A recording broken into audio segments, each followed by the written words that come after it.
Hello everyone, I am Servant Jose, Assistant Professor, SNS College of Pharmacy and Health Science, Coimbatore. And previous video we see the physiological factors which affect the drug absorption in 5 points, and next 5 points can be explained in this video. Okay, so now we can enter into the video.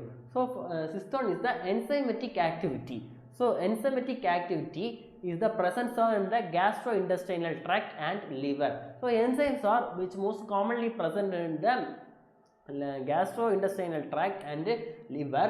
So this can be enter into the when taking the drug which can be passed through this gastrointestinal tract and liver enzymes. So it can be easily started to degraded in the liver enzymes. So this phenomenon is known as first pass metabolism. So drug which has been interacted with the liver enzyme is known as first pass metabolism. So this enzyme in the intestinal wall can be degraded drugs. So the enzyme in the intestinal wall can be easily degraded the drug, can be reduce the drug bioavailability. Okay, for example, certain peptide drugs are broken in the down the digestive enzyme and cannot be administered orally. Certain peptide drugs are digested by the intestinal juice and cannot be administered orally. For example, insulin. So insulin can be never given in the oral route. Okay, this is the one of the common example for the peptide broken drugs. And next one is the age related factor. The age also affect the drug absorption. For example, neonates. So neonates is nothing but a newborn babies are called as the neonates. So a newborn baby, the gastric pH level is high. The gastric pH level of the newborn baby is usually high, and the enzyme system is immature. So enzyme systems are immature, and the gastrointestinal motility is also irregular. So this leads to unpredictable absorption. Either the absorption is too low or the absorption is too high. So it is an unpredictable absorption rate. And infant and children's. So infant and children's has higher metabolic rates.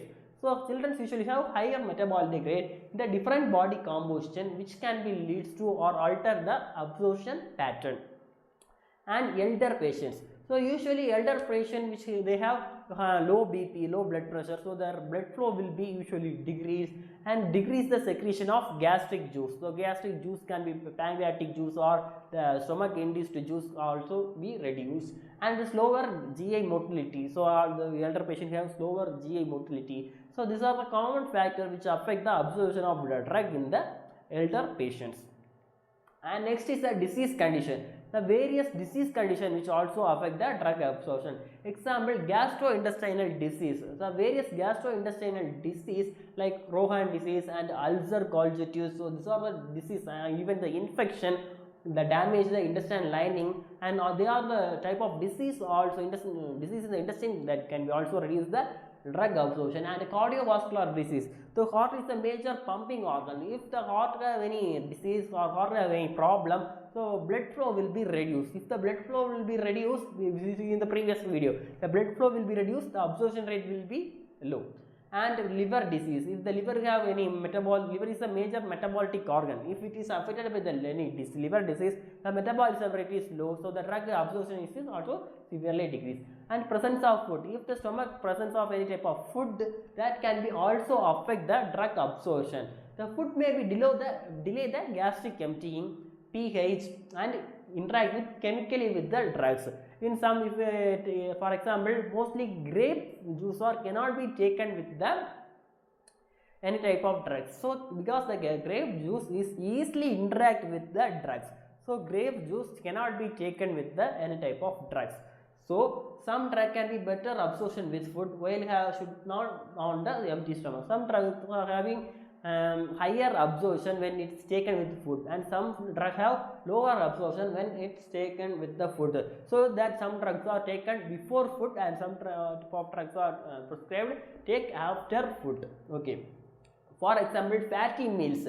If we eat fat content meals in that time, the absorption of the drug, lipid soluble drug is high. The lipid soluble drugs are high when we taken with the fatty meals. Okay.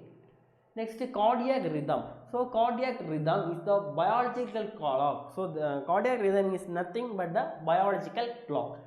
Physiological process of gastric secretion, enzyme activity and blood flow can be various throughout the day. So throughout the day, in certain type of time limit, the gastric juices secretion is high and the enzyme activity is high in the early morning. So that type of drugs can be predicted on the cardiac rhythm way, and we can administer the drug. This variation can be influenced the drug absorption. For instance, some drugs are absorbed better in the morning than the drug.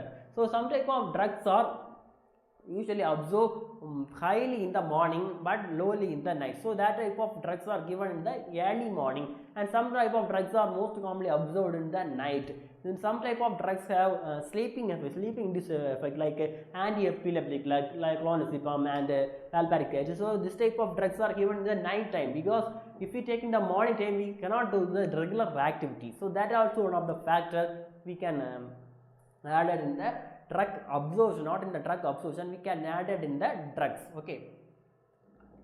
Next, genetic factor. So the each person have individual genetic code. So based upon the person, the absorption of the drug may be vary. So that type of drugs also studied. So that type of concept also we can study in the pharmacogenomic topic. So that type of genetic factor that affect the drug also study the pharmacogenomic topic. Based on the pharmacogenomic study, also person based on the individual, we can prescribe the drug based on the time to time and dosage.